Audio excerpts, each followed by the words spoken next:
mais um episódio do nosso podcast Hora Extra, aproveitando aí que nós estamos na Semana da Mulher. Um tema importantíssimo, hoje nós conversaremos por aqui sobre as conquistas da conquista da mulher, ela ocupando o espaço dela no mercado de trabalho.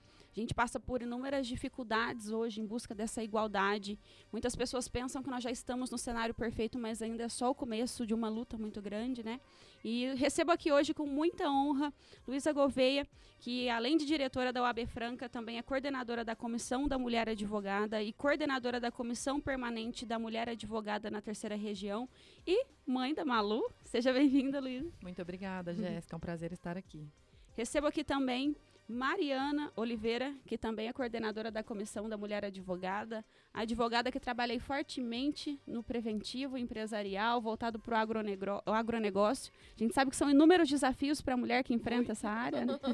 Exatamente. Recebo aqui também Hugo Soares, meu grande amigo, sócio que vocês já conhecem, que aparece bastante aqui no podcast Hora Extra. É de casa. Ele é de casa. É de casa. Ele é de casa. Sou personagem recorrente aqui. E também é coordenador da Comissão de Família e Sucessões e também coordenador do IBDFAM. Membro do núcleo. Membro do núcleo do Isso. IBDFAM. Hoje nós estamos aqui para tratarmos sobre temas importantíssimos e para começarmos aqui a nossa pauta, eu acho importante nós falarmos sobre dados, né? A gente sempre começa falando aqui algum dado estatístico e nós temos hoje falando sobre machismo, feminicídio, que o dado mais recente indica que uma agressão ocorre a cada 2 minutos ou 266 mil por ano, segundo o Fórum Brasileiro de Segurança Pública de 2021. Nós temos um dado também super alarmante, que 22% dessas agressões se concentram nos domingos, segundo o Fórum Brasileiro de Segurança Pública. Um grande desafio, né, enfrentado nesse nosso cenário, no cenário da advocacia, na conquista dos direitos da mulher, né? Sim, e nós sabemos também que as mulheres, elas atravessaram uma grande jornada de objetos até sujeitos de direito, né? Importante a gente fazer essa pontuação e também a gente incluir você que é homem, que está ouvindo esse podcast, você não tem que deixar de ouvir não, porque o gênero, ele é baseado na relação, em como a gente se relaciona com as pessoas, tanto homens quanto mulheres. Então é muito importante que todos e todas ouçam esse podcast para que saibam das nossas dicas sobre a prática na advocacia e como isso influencia no gênero. Será que o gênero realmente importa na advocacia ou essa categoria não é analisada? E aí a gente tem um pequeno histórico aqui. A gente tem a questão da submissão ao pai ou ao marido, né? O Código Civil de 1916, que era terrível. Um absurdo. Um absurdo. Um absurdo. Sociedade conjugal patriarcal, né? Que é ainda uma grande realidade para nós. A mulher casada era considerada relativamente incapaz. Ela não poderia abrir uma empresa sem a autorização do marido, né? Ela precisava de autorização do marido para trabalhar, para abrir uma conta. Nessa época também, da submissão ao pai e ao marido, nós tínhamos a questão da família legítima e do concubinato. Então, nós tínhamos os filhos ilegítimos. E hoje é uma coisa que está superada pela nossa Constituição. Depois veio o Estatuto da Mulher Casada, que concedeu a capacidade integral à mulher, capacidade plena à mulher. Fala a data, algo que é super recente. Que É. a gente fala que aparece, isso é de agora. Quando que foi o estatuto? Exatamente. Exatamente, 77, né? Agora, gente. A lei do divórcio também, que só veio em 77, até então nós não tínhamos, né? E a Constituição de 88, que inaugurou a igualdade entre os gêneros e a autonomia da mulher. Então a gente tem esses backgrounds pra gente colocar aqui e pra gente ver o quanto isso é recente, né, Mari? Sim. O quanto isso tá urgente, o quanto está acontecendo agora. Não se alcançou, né, um patamar ainda de igualdade, de paridade. Infelizmente não. A gente pode até ver que na semana passada a gente ainda estava falando em legítima defesa da honra, gente. Isso é absurdo. A gente achou que esse assunto estava superado lá em 76, né, com a Ângela Diniz, o Doc Street. Quem nunca ouviu, eu super recomendo o podcast Praia dos Ossos, que ali quem estava em julgamento era a Ângela Diniz, né, não era o Doca, a gente estava julgando ela. uma mulher da vida, uma mulher que não tinha respeito, então por isso poderia ser morta. Achamos que isso estava superado, porque o movimento feminista veio, ele teve um segundo julgamento, o Doca foi condenado, porque no primeiro momento ele foi absolvido. A gente está em 2021 e a legítima defesa da honra ainda é mencionada, e precisamos do Dias Toffoli falar semana passada que é inconstitucional em liminar. Então é triste a gente ver que a gente não superou, né, esse tipo de assunto, mas a gente está aí sempre lutando, né, pelos nossos direitos. Além dessas coisas, a gente vai falar de muitas conquistas. Então vamos em frente. Mariana, só pra gente entender melhor, quem não conhece essa expressão legítima defesa da honra, explica pra gente sucintamente o que significa isso. A questão da legítima defesa da honra é a questão da honra do marido, né? A mulher traiu o marido, então ele poderia defender a honra dele com a vida dela, né? A mulher não respeitava o marido em público, então ele poderia defender a honra dele violentando ela. Essa é a legítima defesa da honra, né? Então a gente vê como a supremacia masculina, porque pela honra do homem ele poderia acabar com a vida da mulher, né? A gente vê o desequilíbrio, né, nos direitos fundamentais. Então essa é a questão da legítima defesa da honra, que é muito usada no tribunal do júri, né? Que é quando a gente trata do homicídio, hoje em dia feminicídio, que também é uma conquista super recente, né? A lei do feminicídio. Então é isso. E é um absurdo pensar que é um tema discutido ainda e pauta, né? Exatamente, A ainda mulher como objeto, né? Mulher Como como propriedade. Exatamente. Como ainda podem absolver no júri com a legítima defesa da honra. É um absurdo, é um absurdo. Inclusive, fica uma dica de leitura aí pros nossos ouvintes, pra você que tá ouvindo a gente, que é o conto da Aya, da Margaret Atwood, que é maravilhoso. Sim. E assustador, como isso tá urgente, o quanto está acontecendo na nossa sociedade, que o conto da Aya, ele se resume basicamente à história dos Estados Unidos, que sofre um golpe de Estado por um grupo religioso, né, ultra-religioso e fascista, fanático. E aí isso até gerou uma série, né, Sim, da Paramount. eu esqueci o nome da série, The gente. Handmaid's Tale. Exatamente. Então, assim, essa série é muito pesada graficamente de assistir, mas o livro eu recomendo bastante. Mas a série é até interessante de ver, porque a gente consegue ver como, às vezes, essa estrutura do machismo, do patriarcado, leva as mulheres pro lado deles. Né? Como, às vezes, a gente vê mulheres reproduzindo essas ideias que estão tão arraigadas na sociedade. E a gente vê muito isso no conto da Aya, quando uma mulher segura a outra para ser estuprada, né? Para fazer o filho. Exato. Então, uma coisa que... E elas não são pessoas, elas são servas, né? Exatamente, elas são servas. servas dos homens na Exatamente. história. Objetificação. Mulher, completa. elas são esposas, aias, Exato. as tias, É. as ajudantes, mas elas não são pessoas, né? Exatamente. E mais uma vez, né, vista como objeto, vista como algo negociável. A gente vê aí nesse cenário de conquistas dos direitos que o Hugo mesmo pontuou, a mulher por muito tempo foi considerada como relativamente incapaz. Você que está aí do outro lado, imagina pedir autorização para o marido para trabalhar. Exatamente. Pedir autorização para o marido para abrir uma empresa.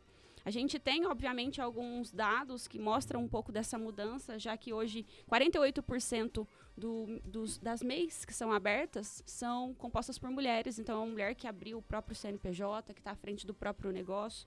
Nós temos a informação que 9,3 milhões de mulheres estão à frente de negócios no Brasil, segundo dados do IBGE.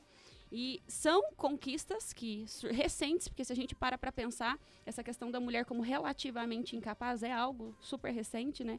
E entrando agora justamente nesses temas que a Mari já colocou aqui como pauta, Mari, quais as diferenças entre feminismo e machismo? Bom, antes, né, de tocar nesse ponto, eu quero aproveitar para falar que você falou das conquistas, as MEIs, etc. Aproveitar para falar uma frase da Angela Davis que eu gosto muito, que é: ao colher o fruto das lutas do passado, a gente deve semear as batalhas do futuro. Então é isso que a gente está fazendo. A gente está aqui, mulher, falando sobre trabalho, mulher que pode trabalhar, só que a gente tem muito a conquistar ainda e é isso que a gente precisa fazer.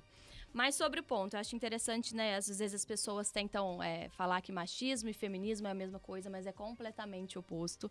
Porque o que acontece? A ideia do machismo, ela se opõe à igualdade de gênero.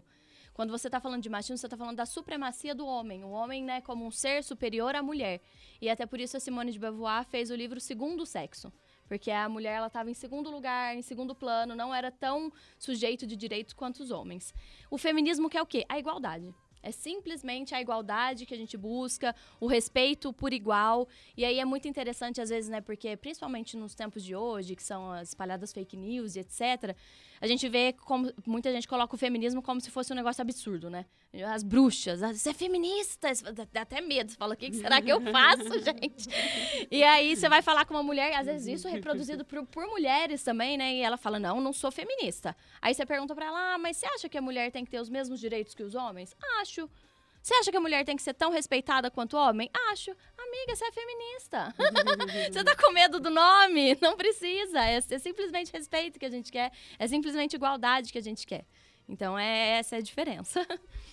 Perfeito. Aproveitando aqui, Hugo, qual que é a diferença entre ideologia de gênero e questão de gênero? Ai. Essa é uma grande polêmica, né, gente? Vocês já ouviram falar, principalmente a Luísa, que tem filha pequena, né? Será que vai ser ensinado ideologia de gênero nas escolas?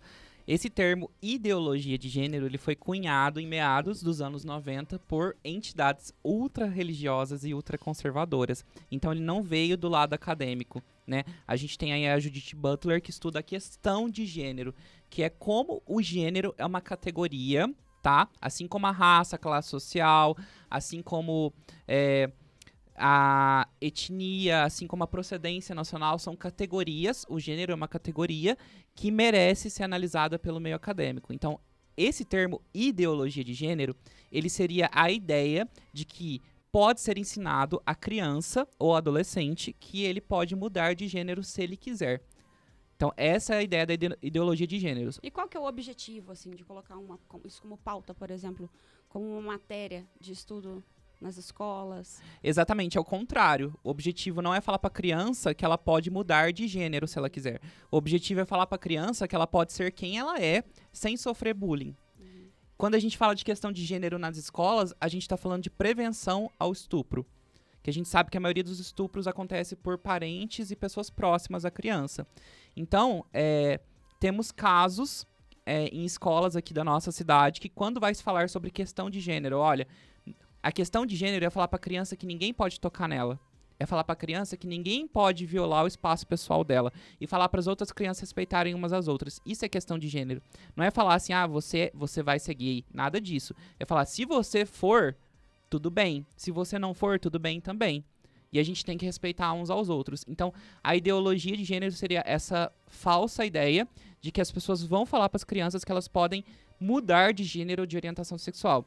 E a questão de gênero que se opõe à ideologia é a ideia acadêmica de que é uma pauta nas escolas, nas empresas, que a gente tem que falar para prevenir a violência e para coibir o machismo, a homofobia, a lesbofobia, a transfobia, todos esses preconceitos que eles conversam entre si, né? Então, o maior objetivo de questão de gênero é a gente discutir qual que é o papel de cada pessoa e como a gente não pode circunscrever essa pessoa. Então, quando a gente fala assim, vocês lembram na educação física, quando vocês eram crianças, que os meninos jogavam futebol e as meninas jogavam vôlei? Isso era muito rígido. Então, por que a gente não pode permitir que isso seja colocado de outra forma? Então, hoje todo mundo vai jogar futebol. Hoje todo mundo vai jogar vôlei. Então, assim, hoje todo mundo vai jogar basquete. Porque a gente precisa criar as pessoas, independentemente do gênero, para sermos pessoas autônomas, empoderadas e autossuficientes. Então, quando a gente cria a ideia de que um gênero é submisso ao outro, a gente já vai incutindo na pessoa aquela sensação de submissão, de fracasso, de necessidade de constante validação do outro. Então, por isso, a ideologia de gênero não existe. Eu vou falar igual o Padre Quevedo. Não existe. A ideologia de gênero não existe. Muito bom. E pessoal, quando a gente fala de teorias de gênero, que são as teorias que a gente tem aí como expoente a Judith Butler, a Sophie Alt, nós temos a concepção de homem e de mulher. E quando a gente fala isso, é muito difícil. Como você definir o que é ser mulher e o que é ser homem? Né? É muito difícil definir isso. E a gente também fala sobre a expressão de gênero, que é como você se expressa e como você se comporta socialmente. Se é mais masculino ou mais feminino. E quais são os papéis, isso é o mais importante, do público e do privado. Quando a gente fala que as mulheres eram relativamente incapazes, a gente tem a ideia de que a mulher exercia aquele papel privado, da porta da casa pra dentro e o homem da porta da casa pra fora. Ah, mas isso não existe, isso nunca aconteceu. Peraí. O que a gente dá pras crianças? Pro menino a gente dá bola, carro, menininhos de ação de luta, a gente dá tabuleiros, porque a gente faz os meninos interagirem entre si. Eles estão preparados pra vida pública. E a menina, o que dá pra menina? Vassoura, panela. Vassoura, Cozinha. panela. Eu só dei vassoura pra Malu esse ano quando ela pediu. Eu fui com ela numa loja de brinquedo, ela viu, mamãe, eu quero. Ok, Muito bem. aí eu comprei. Malu era pequena, aí falaram, você não vai comprar? Eu falei, não, eu vou comprar livro, jogo. Lógico que eu compro boneca. E a gente tem um instinto materno. A Malu era muito pequena, a primeira boneca que ela pegou, ela já colocou assim no colinho dela e ensinou. A gente nasce com esse instinto materno. Mas eu vou lá comprar uma vassoura? Não. Exato. E também, se o menino quiser uma vassoura, dá uma vassoura pra Uma ele, Vassoura. gente. Se ele quer uma boneca, dá Dá uma uma boneca. exatamente. Dá um rodinho. Ele não vai deixar de ser menino por causa disso. Exatamente. É muito importante que a gente fale isso, porque as pessoas têm muito medo. Gente, se você der uma boneca pro seu filho, vai acontecer uma coisa gravíssima. Ele talvez seja um bom pai. Talvez ele consiga cuidar de uma criança, né? Então, não quer dizer que você vai dar um presente que você não considera apropriado, tá? E o presente, se ele tiver a ver com gênero, ele não é pra criança. Isso é muito importante. Se um presente ele tem a ver com o gênero, ele não é para criança. Então, a gente quer dizer que as crianças têm que ser livres e que elas têm que ser aceitas como elas são. Então, mas minha filha, não vou ensinar ela a lavar louça? Claro que vai, só que você tem que ensinar o menino também. Exatamente. Todo mundo Exato. mora na casa, todo Todo mundo tem que mundo lavar tem louça. responsabilidade. Todo mundo tem responsabilidades. Então, a gente fala sobre equilibrar os pratos e não criar uma outra submissão, que é o que a Mari falou, né? Eu achei muito importante essa balança do fiel aí, pra gente colocar essas duas coisas. Não é submeter os homens às mulheres, nem submeter as mulheres aos homens. Exatamente. É criar uma situação de paridade, de igualdade de armas, né? Pra gente se desenvolver naturalmente. Eu acho interessante pontuar também que a Djamila Ribeiro fala, Hugo, que numa sociedade machista impõe-se a criação dos papéis de gênero como manutenção do poder. Então, quando você fala, não, isso é pra homem, você tá mantendo o poder. Quando você fala mulher, não é objetivo suficiente pra trabalhar com isso. Você tá mantendo o poder do homem. Então, a sociedade machista, ela cria esses papéis de gênero exatamente pra fazer a manutenção de poder. E é isso que a gente precisa acabar, é isso que a gente precisa mostrar. Não, gente, não é assim. Até porque é muito tóxico pros homens também. Exato. Né? Muitas vezes você falar pro seu filho, Não homem não chora. chora. Gente, ele tá ali engolindo o choro. Ou então, não brinca de boneca, tá ali Homem olhando não a usa boneca. rosa. Exato. Tá achando linda a camisa rosa, não pode pôr, Homem entendeu? não abraça, homem não dá beijo no Exatamente. rosto de outros homens, né? Então, isso, agora na época da pandemia, a gente sabe que não pode, gente. Não é pra dar beijo em Em ninguém. ninguém. Nem abraça em ninguém. Mas a gente tá colocando aqui, e isso é importante, Mari, que você falou, tinha até me esquecido dessa palavra, que é relações de poder. Exato. Como o gênero tem a ver com relações de poder. Na advocacia, a gente sabe disso. E também no meio empresarial. Vocês ficaram sabendo daquele caso em Tóquio que o presidente da comissão de organização da Olimpíada, ele falou pra uma das diretoras lá que ela falava demais, que ela pra falar menos. Nossa. Ele falou, mulheres não conseguem ser objetivas. Exato. E aí ele renunciou, porque lá a gente ainda tem essa característica, né? Ele renunciou e agora é uma mulher que tá no cargo. E a gente vê isso em reuniões corporativas, por exemplo. Eu, como trabalho com bastante essa questão de reuniões com homens, a gente vê que sempre acontece muito aquele corte, né? A mulher tá falando e ele tá no meio da expressão, tá no meio do raciocínio, aí o homem começa a cortar. Tá no meio da expressão, começa a cortar. Isso é algo que, se você parar pra reparar... Nossa senhora, o que é isso que tá acontecendo? Tô engasgando tudo aqui. E se a gente reparar esse cenário, a gente vê que é um pouco de machismo, né? Que você não permitir cortar a fala, não permitir a fala. Você não deixa a mulher falar, você não quer que ela mostre a competência dela. A gente vê muito homem explicando pra mulher coisa que ela é especialista. Aí você tem que falar, amigo, eu sou especialista nele. Mas ele sabe mais que você, ele vai falar. Aconteceu uma vez, acho que até o Hugo estava presente, que eu fui falar sobre aborto e espiritismo, não sei se você estava presente na reunião, e foi um rapaz que era enfermeiro, diretor de alguma coisa, né, lá. Uhum. Gente, ele não me deixou falar. Ele falou, eu falava uma coisa, ele falava assim, mas eu sou enfermeiro, não acontece aborto. Não acontece, mas são dados, não sei o quê. Não, mas eu trabalho no hospital, não vejo isso. Exatamente. Então, é assim, não adiantou nada o que eu estudei. O meu TCC da faculdade foi sobre aborto, mas ele sabia mais do que eu. Então, ele, todo o tempo, ele falou, eu praticamente não consegui falar num estudo que eu ia passar. Então, a gente passa muito por isso e a gente tem que se impor. Tem que falar, você pode dar licença aqui, né? Eu que tô falando. Só um minutinho, deixa eu concluir meu raciocínio. Exatamente como diz a Djamila, o lugar de fala, né? Esse é meu momento de falar, esse é meu lugar de falar, não é pra você falar. Eu já presenciei uma cena e eu fiquei realmente constrangida, não era comigo, mas é óbvio que a gente tem que tomar parte quando acontecem essas situações com outra mulher, a gente presencia essa cena de, numa mesa de reunião, a mulher estar com raciocínio e o homem que estava de frente esticou até a mão com um sinal de para, sabe? Meu Deus. Para, deixa eu falar aí. Ela estava concluindo o raciocínio, ele também tem o momento para falar, né? Exatamente. A gente Numa vê reunião, todo mundo tem um momento pra falar, você não precisa interromper o outro, né? Gente, eu acho que a gente deve pedir licença. O senhor pode esperar Espera um só um minutinho. Que eu tô É. terminando? É. Eu faço isso. Você E faz por outra isso, mulher Lu? também, e por outra mulher também. Se você tá na Também. mesa, fala, olha, espera só um minutinho, deixa ela concluir a fala. Até porque isso é falta de educação, né? Com qualquer um. Independente de quem tá pessoa. fazendo, se a pessoa tá falando, você tem que respeitar a fala dela. Você tem que ouvir. A gente tem muito. O budismo fala muito isso, que a gente tem muito problema de ouvir o outro. A gente quer sempre impor a nossa ideia, a gente não tá preparado pra ouvir o outro. É extremamente importante ouvir, porque é ouvindo que a gente aprende, né? E às vezes quando a pessoa faz isso com a gente, de falar assim, não, peraí só um minutinho, deixa eu... Te corta, você não consegue reagir, você fica sem fala. Então por isso que a Jéssica falou que é importante, né, ter outra pessoa ali pra te apoiar. Luiz, e fala pra gente, como que é a sua vivência dentro da diretoria da OAB? Como que funciona? Já aconteceu essa situação com você em nível administrativo da OAB? Ou como que tem sido? E como que você vê esse cenário, assim? A mulher tem ocupado bastante espaço dentro da ordem, dentro da diretoria? Tem. Olha, assim, falando sobre Franca, né? Eu digo que... olha só, o que eu ia falar? Eu ia falar que eu sou privilegiada. E parece que é um favor. Então, não vou falar que eu sou privilegiada. Então, vou mudar. Eu vou dizer que, assim, felizmente, aqui em Franca, a gente não tem, de verdade, problema. Né? Nós, na diretoria principal, nós temos 3 homens e 2 mulheres. Nós conversamos de igual para igual. Nós nos sentamos, todos nós nos respeitamos. E vocês conhecem os nossos meninos e né, os nossos diretores. E eles são realmente bons amigos e são bons maridos.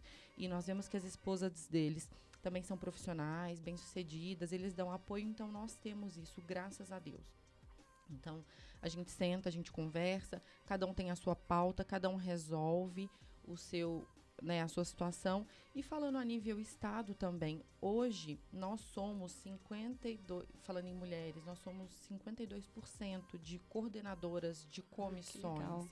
Então, assim, nós somos um número maior, sim, de advogadas, e nós somos hoje um número maior de coordenadoras.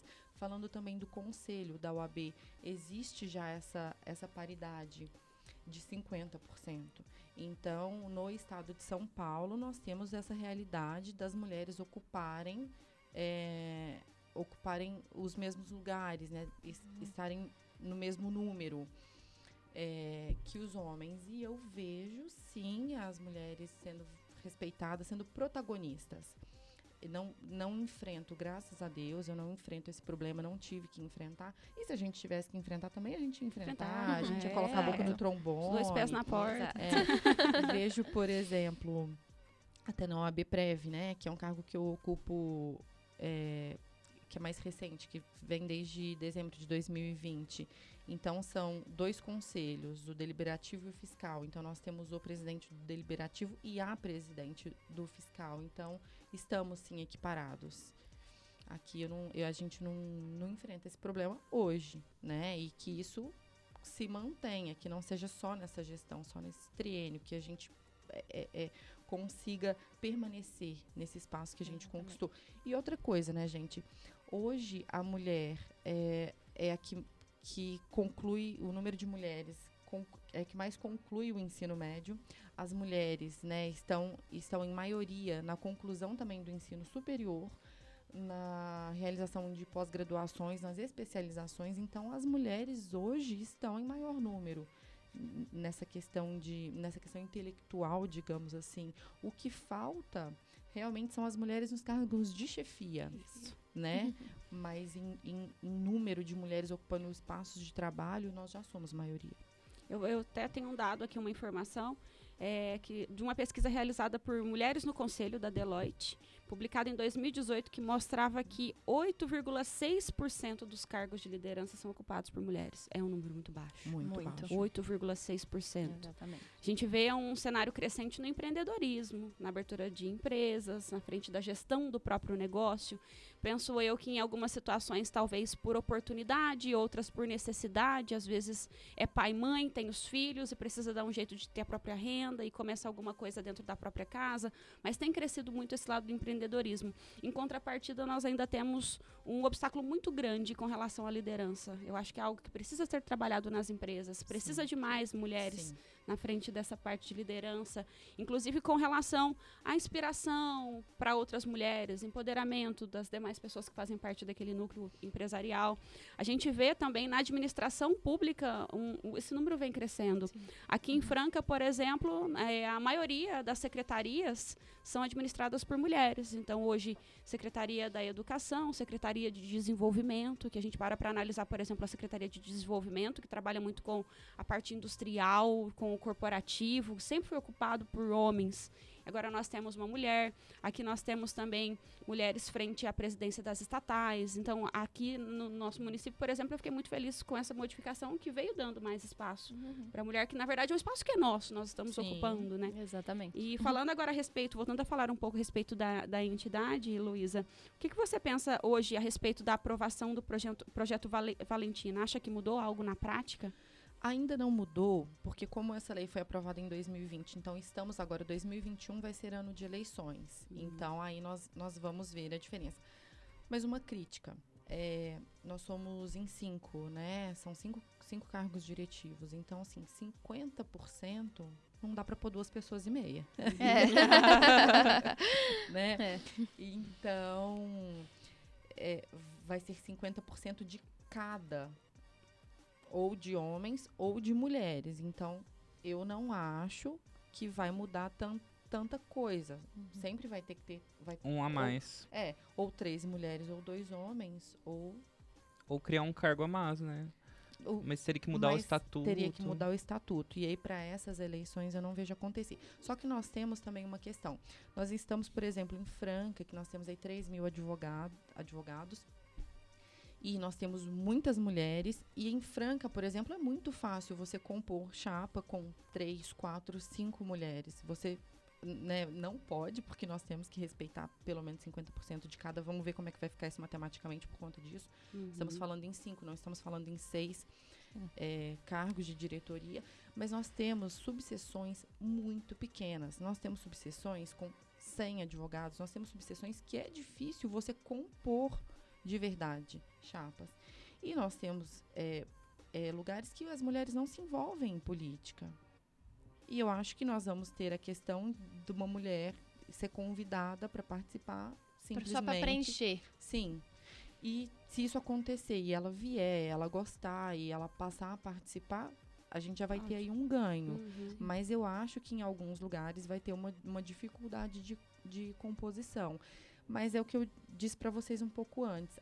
Aqui em Franca ou aqui em São Paulo, a gente não precisava, felizmente, dessa lei para que houvesse essa equidade de gênero. Mas, assim, eu acho que é um ponto de interrogação para todos nós que estamos na gestão da ordem. Ver como vai acontecer essa composição de chapa porque não dá para ser 2,5 pessoas. Olha, se for eu, dá para ser meia. hein? Pessoal, é legal falar da minha experiência com a ordem aqui de Franca, que a minha porta de entrada foi por convite através de advogadas. Então, acho muito interessante isso também. Como a gente, aqui em Franca, as mulheres ocupam posições muito importantes na OAB, e tudo que a gente tem que tratar com a diretoria da minha comissão, a gente fala com a Luísa, fala com o Acir também, que é vice-presidente. Então, assim, o Dr. Marcelo, fantástico. A gente tem uma diretoria super acessível, que tem permitido a gente alcançar altos voos das nossas comissões, com grande liberdade. A maioria das comissões coordenadas por mulheres, sim. A gente vê uma participação bem ativa, né, E eu acho que todas as comissões têm coordenadores homens e mulheres também. Na minha comissão, eu sou coordenador, mas também tem a doutora Jaqueline, que é coordenadora junto comigo. Então, eu acho que é importante também ter isso, né? A gente não...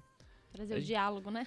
E assim, quando a gente diversifica, a gente consegue atingir mais pessoas. Sim. Né? Um número maior de pessoas. Eu vejo, por exemplo, na diretoria. Nós temos na diretoria adjunta, temos lá a doutora Ana Beatriz. Ela é um presente pra gente. Porque a doutora Ana Beatriz, ela pensa em questões que a gente às vezes não pensa. Ela pensa na questão da deficiência, ela pensa na questão racial. Então, acho que a gente tem que diversificar. Se tivermos só homens, não vão haver políticas para as mulheres. E se tivermos também só mulheres, não vamos pensar nas dificuldades dos homens. Então, quando você diversifica, você amplia, né, Exatamente. os seus projetos, os seus cuidados. E aí, eu acho que você consegue atingir um número maior de pessoas. É muito importante a diversidade. A Ana Beatriz é incrível, né? Ela é incrível. Muito legal. Tem hora que ela traz pra gente alguns projetos, algumas coisas. Eu queria fazer uma ação nesse sentido. Eu falo, gente, ela tá pensando em pessoas, em coisas tão importantes. E Que às vezes passa, né? Por ter na nossa sim, porque você tem tantas coisas pra pensar. E assim, o trabalho na ordem, ele é muito bom, muito gratificante, mas ele é desgastante também, né? Ele é desgastante. E assim, ele é voluntário, então você tem que cuidar do seu escritório. Então você tem sim uma carga de trabalho muito grande. Você tem que cuidar do seu escritório, dos seus clientes, dos seus prazos, da sua casa e da ordem. Então você tem muito trabalho e às vezes você realmente não consegue pensar em tudo. Então vem ideias tão fantásticas que a gente não estava pensando nelas. Muito legal. Exatamente. Agora eu vou colocar uma polêmica aqui pra gente animar a mesa. Homens podem se considerar feministas? Bom, vamos lá. Eu acho que feminista não é a mesma coisa que eu chegar aqui e falar que eu sou feminista negra. Não sou, entendeu? Eu posso ser aliada à luta. É diferente. Por que a gente tem que tomar muito cuidado com esses liames? Porque o homem é o sujeito universal já, né? O homem é o primeiro sexo. Se ele decidir se nomear feminista e tomar o protagonismo da luta, novamente a gente está em segundo plano. Então, eu acho que a gente tem que ter os homens como aliados. Eles podem falar que eles são aliados ao feminismo. E isso é extremamente importante porque são os homens que muitas vezes vão chegar em outros homens. Às vezes, no seu grupinho que você tá ali, o cara faz uma brincadeira idiota e você fala, isso não foi legal. Ou não faz isso. Ou o cara faz alguma coisa idiota com alguém, quando trata mal a namorada, você fala, por que você tá fazendo isso? Entendeu? Então, a gente precisa, sim, dos homens como aliados. Mas eles não podem tomar o protagonismo da luta. Porque é um lugar de mulher. Então, e outra coisa que eu falei antes, eu acho muito importante os homens, para além do feminismo, pensar na masculinidade, né? Repensar masculinidades. Fala, por que a gente age assim? Quem falou que a gente deveria agir assim? E assim eles vão melhorar a sociedade como um todo, né? E aí, até a Luísa tem filho, a gente tem que começar isso com os nossos filhos, né? Sim. A gente tem que começar isso em casa, porque isso é muito ruim para todo mundo, né? Para toda a sociedade. Então, o homem pode ser aliado ao feminismo.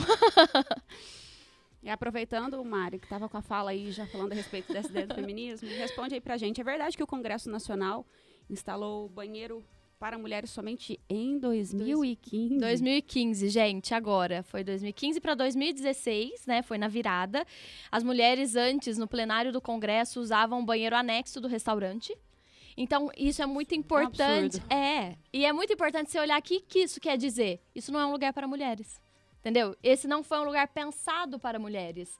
E aí você fala, gente, como pode, né? E a gente está aí construindo diariamente. Eu acho que até nesse contexto é importante falar, que eu não sei se todo mundo acompanhou, na semana passada o CNJ tornou obrigatório o emprego da flexão de gênero para nomear as profissões.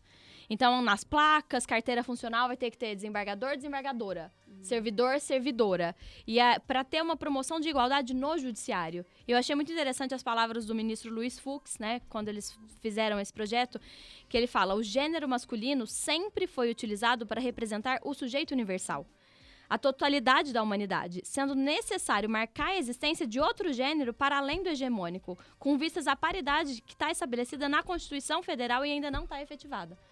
Então, começar, a gente tem que ir de pouquinho em pouquinho, porque o homem era o sujeito universal, né? A mulher não tinha o banheiro feminino, não tinha nomenclatura da profissão para mulher, e a gente está mudando tudo isso, né? E vamos juntos e vamos fortes.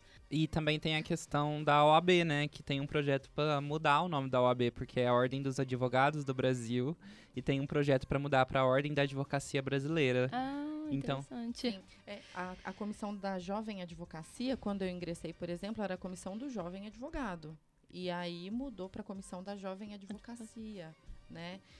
A OAB a gente chama de Casa da Advocacia e da Cidadania. exato. Né? A gente já fala. Antes era a Casa do Casa Advogado. do Advogado. A gente já fala Casa da Advocacia e da Cidadania.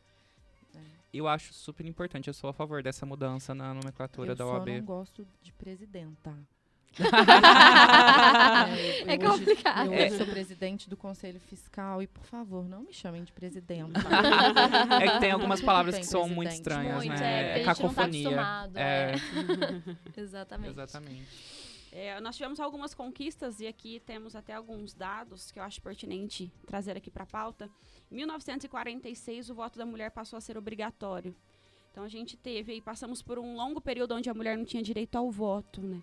Então, se a gente fala agora do banheiro no Congresso em 2015, até pouco tempo atrás, a mulher não podia nem votar. Nem votar. Nem Então, escolher, mulheres né? não chegariam lá, né? É, É exatamente Nem votar, isso. nem ser votada, né? Exatamente. Então, a gente nem chegaria lá. nem chegaria. Nós temos também de 1962 o Estatuto da Mulher Casada. Em 1985, as primeiras delegacias da mulher. E a gente vê, por exemplo, nesse cenário da delegacia, que é um movimento extremamente importante, né? Hoje, para a mulher sentir confiança para falar o problema que ela teve em casa, para contar o problema que ela teve com a violência doméstica. E a gente vê que ainda assim, dentro dessas delegacias, ainda existem muitas falhas. Muitas. Existe, com certeza. Teve um dia, eu estava na DDM e do nada, eu não estava nem perguntando aquilo. O investigador virou para mim e falou assim: aqui, doutora, até as mulheres que trabalham aqui são machistas. E eu olhei para ele. Nossa. Falou: por que vem umas mulheres aqui fazendo umas denúncias? Meu Deus. Eu fiquei atônita naquele momento. Eu falei: eu não vou começar essa conversa com ele, porque eu não estava ali para aquilo. Mas eu fiquei muito preocupada. E aí, olha que interessante. As coordenadorias regionais da mulher advogada, nós somos 21 coordenações, não me lembro agora. A ideia, então, é você falar com as mulheres de todo o estado, né? Porque nosso estado de São Paulo ele é grande, ele é numeroso, tem diferentes realidades. E nós criamos alguns projetos para a gente levar para a OAB São Paulo, para que a OAB São Paulo nos ajude a encampar, que tem coisas que são a nível estadual, né? E uma das coisas que a gente gostaria muito é que nas DDMs, quem trabalhasse, quem fizesse o atendimento das mulheres, fossem só mulheres, né? Porque ainda não é assim. Tem a delegada, mas tem muito homem trabalhando. Então, a gente gostaria que essas vítimas, elas fossem ali atendidas só por mulheres.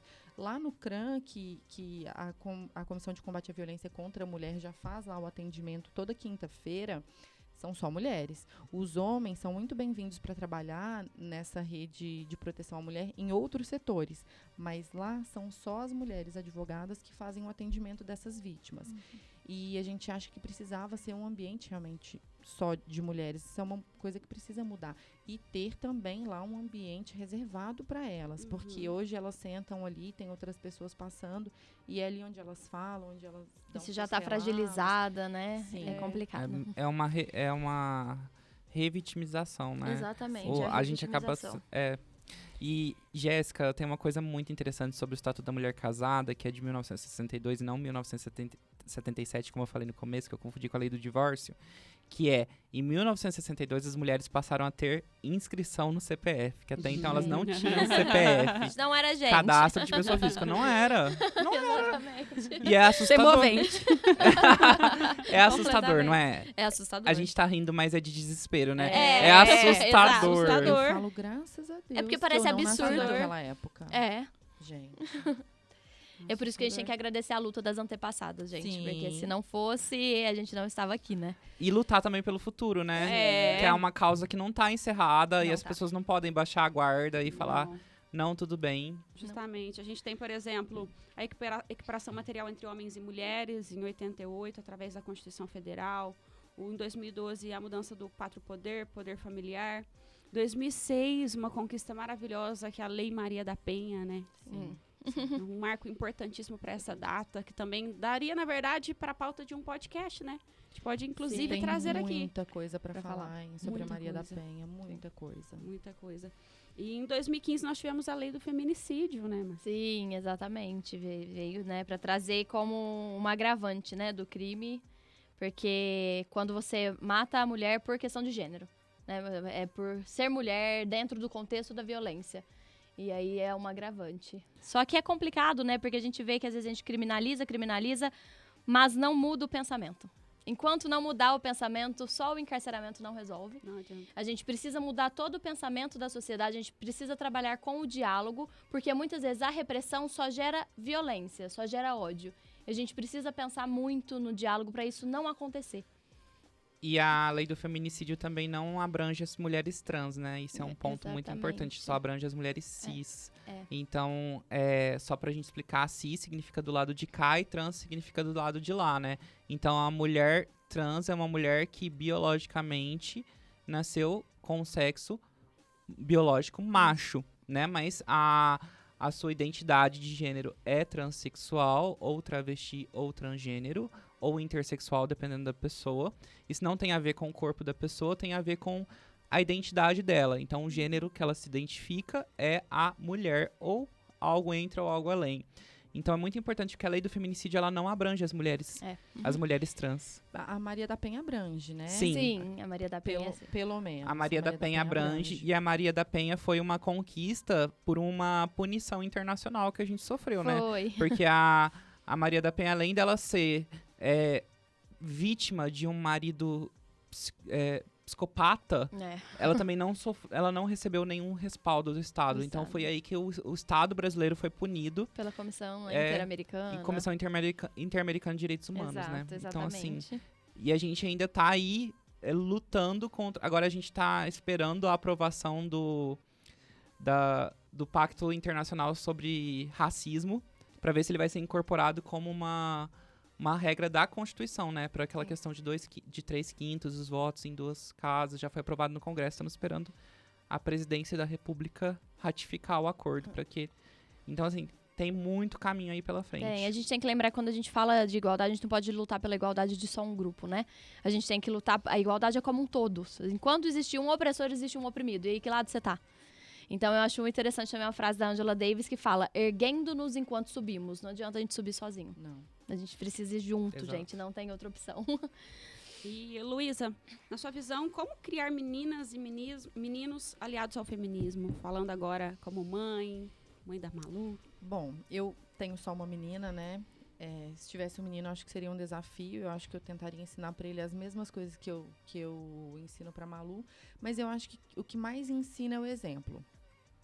Então, a Malu, né, ela me vê e ela gosta muito, por exemplo, ela quer dirigir. Então, quando tem oportunidade, a gente tá entrando no meu prédio, ela quer sentar no meu colo e eu pego, ela senta, ela acha que ela tá dirigindo. E ela gosta de catar a bolsinha dela. E tem hora que ela me põe no papel de filha e vira mãe. E ela vira pra mim e fala assim: tchau, filhinha, agora a mamãe vai trabalhar, a mamãe já volta. Então, ela quer dirigir, ela pega a bolsa e ela fala que ela tá indo trabalhar. E ela põe meu salto alto, ela fala que ela tá indo trabalhar. E eu tento passar pra ela coragem, né? Não submissão, respeito. Muito respeito por todo mundo, mas não submissão. Então, eu tento ensiná-la com exemplos, né? Então, ela me vê trabalhando, ela me vê conversando com homem de igual para igual. Então, às vezes, ela fala com o pai dela de um jeito que... Põe em ordem, né? Ela fala pro papai ficar quietinho. E pros amiguinhos também, quando ela conversa com os meninos, ela também conversa com os meninos de igual para igual. Então, eu acho que o exemplo... E se eu tivesse um menino, eu acho que eu tentaria... ensiná-lo que ele pode fazer as mesmas coisas que as mulheres. Aí eu acho que pro menino, pra Malu, eu tento mostrar pra ela a visão de fora de casa, né? Lógico, se ela deixa cair um papel no chão, eu peço pra ela pegar e jogar no lixo, tudo, mas pra um menino, eu tentaria mostrar a visão de dentro de casa. Você pode ajudar a mamãe a pôr mesa, que você pode ajudar a mamãe a tirar a mesa, que você pode ajudar a mamãe com lixo, que você tem que respeitar a sua irmã, que você tem... Então, eu acho que eu traria um pouco essa questão inversa, porque tentam fazer isso conosco, né? Da porta para fora é o papel do homem, da porta para dentro é o papel da mulher. Então, eu acho que eu faria com ele a questão contrária. E eu acho que é o exemplo mesmo que ensina. Eu fico vendo a Malu e eu acho fantástico, fantástico. E o Hugo tava falando um pouquinho antes a questão do corpo, né? A questão do respeito. Isso é uma coisa que me preocupa muito. Então, eu ensino, por exemplo, para a Malu que ela tem que ser educada. Então, obrigada, por favor, licença, me desculpa. E fala oi, Malu. Então, se a Malu chega aqui agora, filha, fala oi para todo mundo. Mas eu não vou falar para ela assim, dá um abraço na Mari, dá um abraço na Jéssica, dá um abraço no Hugo. Se o Hugo falar, dá um abraço no tio e ela abraçar o Hugo, maravilha. Mas se ela não quiser, fala oi e fala tchau. Respeitar então, o espaço dela também, né? Isso. Então, assim, Malu, dá um abraço da mamãe, não quero, tá tudo bem. Então, essa questão do corpo, né, que a gente estava falando, isso eu tento ensinar muito para ela. O seu corpo é seu, as suas opiniões, lógico, né, que a gente tem que moldar. Moldar, porque senão eu tenho medo, assim, que vire uma criança achando que tudo pode, tudo não pode. Sim, é diferente, né, limites. A gente dá importante os limites, o limite, né? Mas eu tento mostrar muito isso pra ela, né? Que seu corpo é seu, você não quer abraçar, tudo bem, fala oi. Cumprimenta, fala tchau, seja educada. Agora, o carinho você vai demonstrar e você vai se encostar e abraçar aquela pessoa quando você quiser. Aliás, criança sem limite é uma criança sem empatia, né? Então, Totalmente. criança precisa de limite, precisa respeitar a autoridade, sim. A gente não tá criando uma criança que não respeita as autoridades, os professores, as professoras, os médicos, as médicas. Então, assim, a gente tá criando uma criança que respeita todo mundo, mas também que ela tem que saber que ela é uma criança, né? Sim. Que ela tá no momento de ser ensinada, de ser colocada, e que vai chegar o momento dela também colocar e ensinar para outro mundo futuro, né? Lu, conta pra gente da audiência que ela fez com você. Ai, foi muito engraçado, foi muito legal. De vez em quando bom, agora com a pandemia é diferente, né? Mas antes eu precisava dar uma passadinha rápida no fórum e aí levava a Malu comigo, né? E ela sentava no balcão e conversava com as pessoas. Ela gosta muito de estar nesses ambientes que eu vou lá, acho o máximo no escritório. E eu também acho legal. Teve um dia na UAB, ela compôs mesa e as meninas tiraram foto, adoraram, foi legal. Sim, incrível. E aí um dia tava eu lá no fórum com ela. E me vem uma serventuária, doutora, por favor, tô precisando de uma advogada, de um advogado, precisando de alguém para fazer uma audiência ad hoc, e não tem ninguém. Eu olhei para um lado, para o outro, naqueles corredores do fórum, não tinha ninguém, tinha só eu. Eu falei, mas não dá, eu tô com a minha menina. Ela falou, eu fico com ela no corredor. A Malu tinha 1 ano e meio. Eu falei, olha, ela não vai ficar. Né? Ela não conhecia a pessoa, ela não fica, assim, ela é estranha. Eu falei, ela não vai ficar. Então a senhora entra com ela para a sala de audiência. Eu falei, mas imagina, como é que a gente faz isso? Ela, vamos comigo. E ela foi me levando, e nós fomos entrando. Chegamos na frente da sala de audiência, ela falou, espera um minutinho. Ela entrou para conversar com o juiz, para explicar, né, que a única advogada que estava lá estava acompanhada. De repente, ela abriu a porta e falou, senta, doutora, fica à vontade. Aí eu pedi licença, com a Malu no colo, me sentei. O juiz era o doutor Everton. Aí ele, fica à vontade, doutora. Ele saiu, foi lá na sala dele. Quando ele volta com a mão cheia de doce. Tinha pirulito, bala, bis, um monte de coisa. E ele pôs na frente da Malu. E aí a Malu olhou aquilo, olhou pra mim. E aí eu acho que a cara que eu fiz pro doce, o doutor Everton me perguntou, ela não come doce? Aí eu falei, e aí eu já tava abrindo o pirulito. Falei, nunca comeu, excelência, mas também nunca fez audiência. Eu peguei... Hoje foi um grande dia de primeiras coisas. Hoje ela não vai dormir cedo, audiência. Ele nunca comeu, mas também nunca fez audiência. Enfiou o pirulito na boca dela e ela amou aquilo. E aí fomos, e aí ela chupava o pirulito. Ela no meu colo, ela fazia assim com o pirulito, colocando o pirulito na minha boca e me melou toda. Mas ela ficou quietinha. E a gente fez, na verdade, era só uma oitiva, tava cumprindo uma precatória. Aí ela ficou tão boazinha que ele pediu e fizemos 3. Foi muito engraçado. Eu pedi licença, falei, eu preciso tirar uma foto pelo menos dela aqui, né?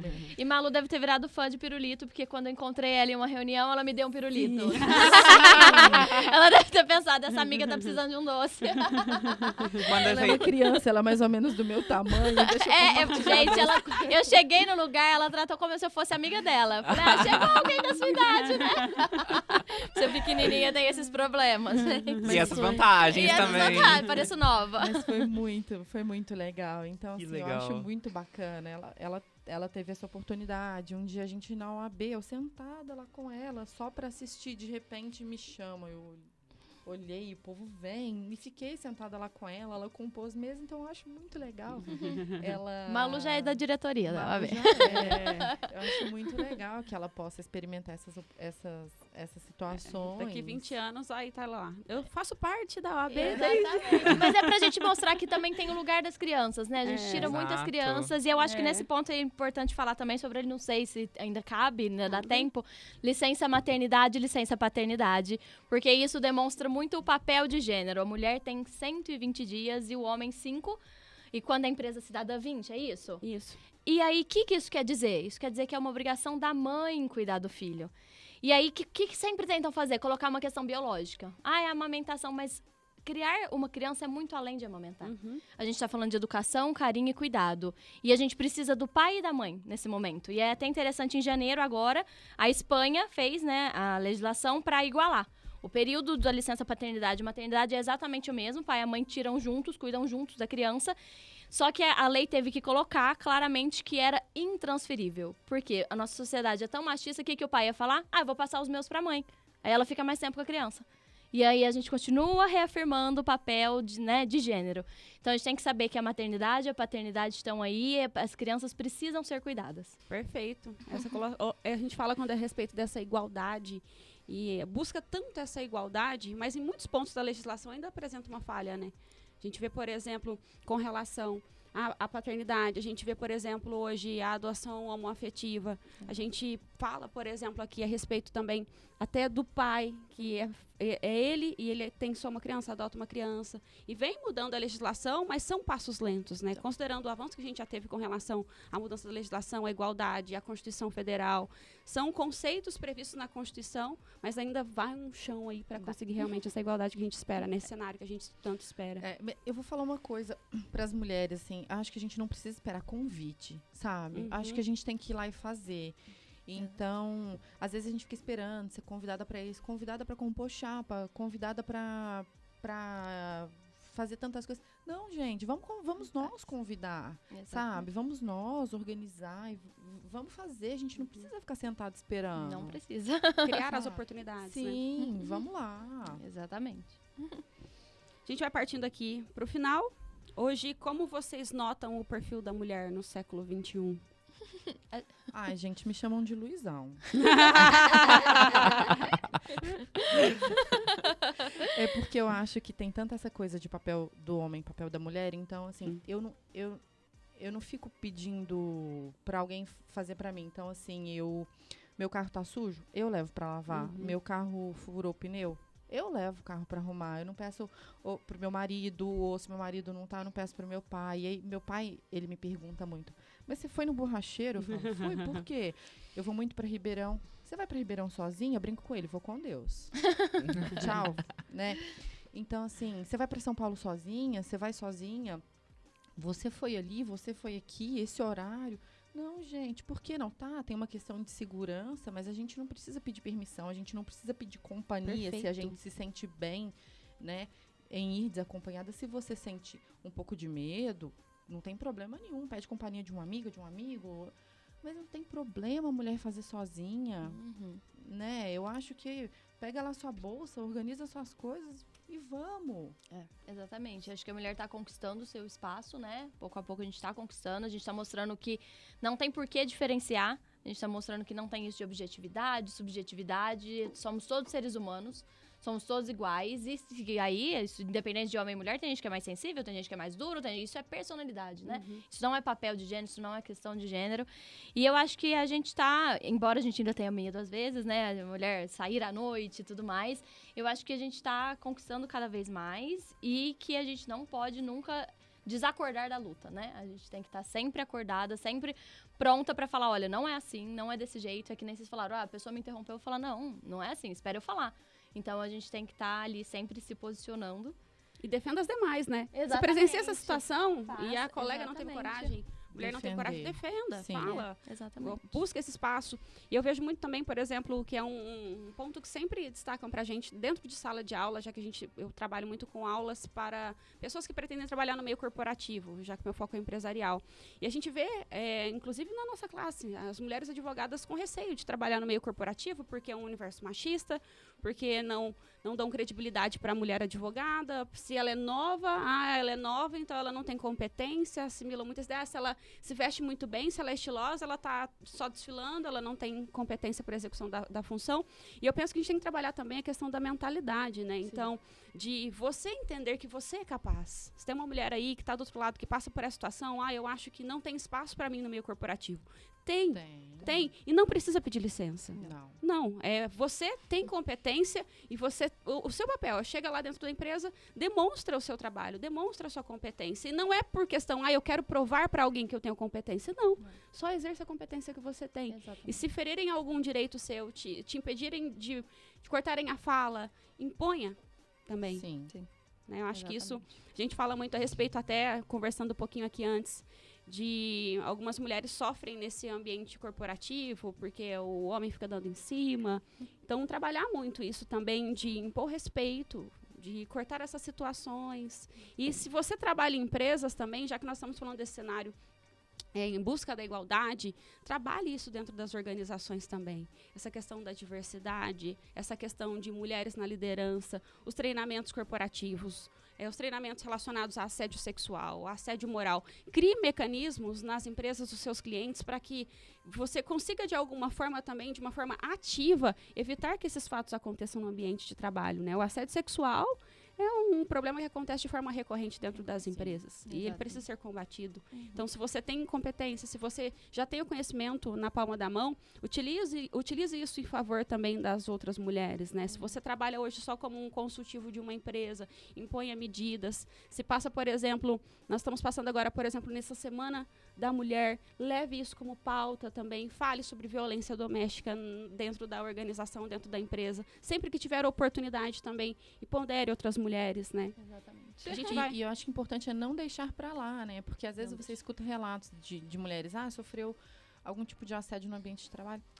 Mas eu deixei pra lá. Não, leva à frente. Denuncia esse colega, pede ajuda. Que a mudança começa aí. Sim, exatamente. a gente precisa levar à frente, porque às vezes essa mulher conseguiu deixar pra lá e ela vai esquecer, mas uma outra, ela vai se sentir tão mal que ela vai pedir demissão, ela não vai conseguir trabalhar, ela vai se afundar numa depressão, ela não vai saber fazer que aquilo pare. Então, são umas ajudando gera traumas, as outras. né? Gera. E às vezes você esquece, né? Às vezes não esquece também. E pros homens, eu acho que a gente tem que falar que, gente, a gente não é só um corpo, a gente não é objeto.